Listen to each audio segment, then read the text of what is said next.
So, ang pagbabasihan ng ating pag-aaralan sa umagang ito ay mula sa Book of Psalm, chapter 104, verses 24 to 34. Pero ang babasahin ko lamang or ang aking i-share sa inyo kumbaga ay mula sa verses 24, 25, 31, 33, at 34. So, basahin natin mula sa New International Version. 24. How many are your works, Lord? In wisdom you made them all.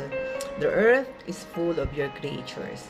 There is the sea, 25, there is the sea, vast and spacious, teeming with creatures beyond number, living things, both large and small. 31, may the glory of the Lord endure forever. May the Lord rejoice in his works. 33, I will sing to the Lord all my life. I will sing praise to my God as long as I live. And 34, may my meditation be pleasing to Him as I rejoice in the Lord. So, mga kapatid, ang binasa natin kumbaga ito na hymno mula sa Psalm na ito ay isang napakaganda. Kumbaga, it's a beautiful hymn of praise celebrating God as the creator and sustainer of the world. Diba? Dakilang tagapaglikha at tanging tagapag-alalay sa atin. Dito na hina-highlights ng psalmista yung wisdom of creation, yung paano si God, ang kanyang sovereign provision sa lahat ng living creatures na kanyang ginawa. So, himayin natin sa 3 punto ang ating binasa. Una, the wonder of creation and wisdom. So, dito, diniscribe nito gaano kalawak, kumbaga yung kalawak at karunungan, kasaganaan ng mga gawa ng Diyos.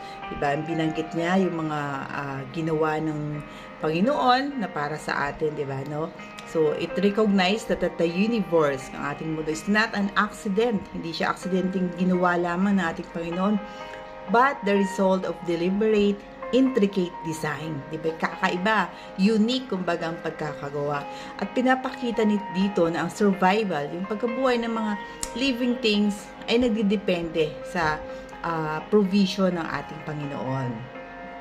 So, pangalawa, He is the sustainer of life. Diba?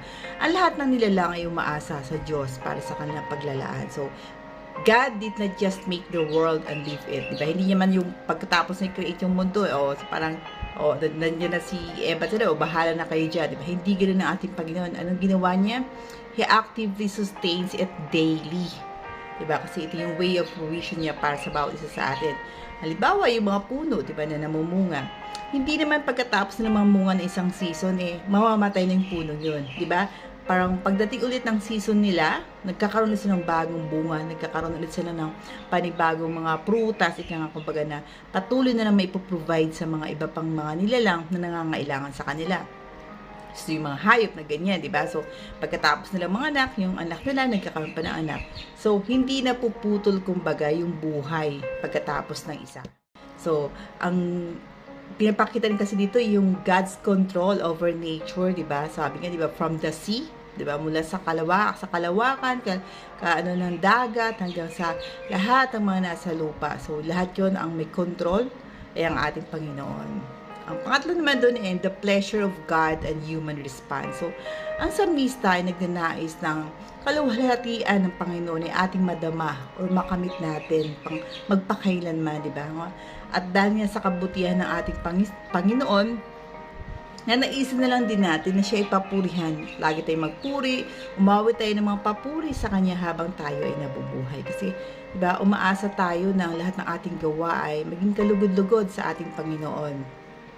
Dahil siyang pinagmulan ng lahat ng ating biyaya, diba? Lahat ng ating kagalakan, diba? Sabi nga naman, diba, tayo lamang ay nandito, meron tayong purpose sa ating buhay, at isa doon ay maging good steward tayo sa anumang mga ginawa ng Panginoon para sa atin. So, ang parang pinapaalala sa atin ito ay kung ano ang purpose at meaning natin dito sa mundo, layunin natin, at layunin at kahulugan or gamit, kumbaga, ng mga nilikha ng Panginoon. At lahat ng ito ay naaayon sa kanyang napakagandang plano para sa atin. Kaya, ang nais ng Panginoon ay matuto tayo kung paano alagaan at paramihin ang kanyang mga nilikha. Hindi yung tayo mismo yung gagawa ng paraan para ang mga ito ay masira, para ang mga ito ay mawalan ng buhay. So, dito mga kapatid, ay pinapakita lamang sa atin ng Panginoon na may control siya sa bawat isa sa atin. Kaya kung ano may mga pinagdadaanan natin, may plano ang ating Panginoon. Ang nais lamang ng Panginoon ay lumapit tayo sa Kanya. Matuto tayo kung paano natin pangalagaan ang Kanyang mga binigay na biyaya sa atin. Kung paano natin i-share ang blessings.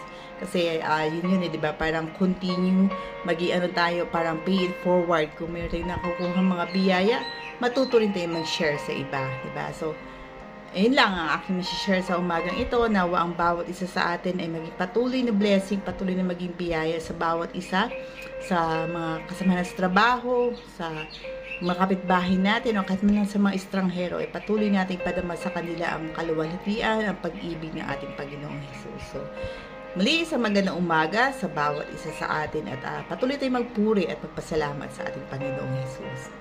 So, tayo manalangin.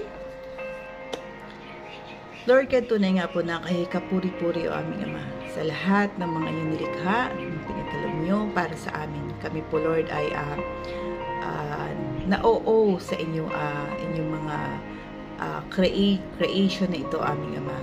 Alam po namin, Lord, na ang mga lahat ng ito ay pinagkaloob nyo upang maging kapakita-kinabang sa bawat isa. Maging patuloy nyo nga po kaming samahan, Lord, sa araw-araw naming pamumuhay. At naway patuloy po kami, Lord, na inyong maging daluyan ng inyong biyaya para sa aming kapwa o aming Ama, Lord God. Humihingi kami ng kapatawaran sa aming mga pagkukulang. Kung minsan, Lord, hindi kami nagigibagay ng steward sa inyong mga pinagkaloob sa amin ng aming Ama. Bigyan nyo nga po kami, Lord, ng clarity of mind sa aming puso o aming Ama, sa aming isipan. Kayo po ang magmuna o aming Ama, Lord God. Maraming salamat, Lord, sa patuloy na biyaya ng buhay sa bawat isa sa amin, sa patuloy na kalakasan o aming Ama. Patuloy na hiling at panalangin ang kagalingan sa lahat ng mga may sakit, Lord God. Patuloy niyo po kaming ingatan, Lord, sa gabi at sa araw, at patuloy po kami magpupuri sa iyo at magpapasalamat o aming Ama. Ito nga po, Lord, aming panalangin, aming hiling, at patuloy na pagbigay ng papuri at pasalamat sa inyo, aming Ama. Ito nga po aming panalangin at hiling sa tanging pangalan ni Jesus. Amen at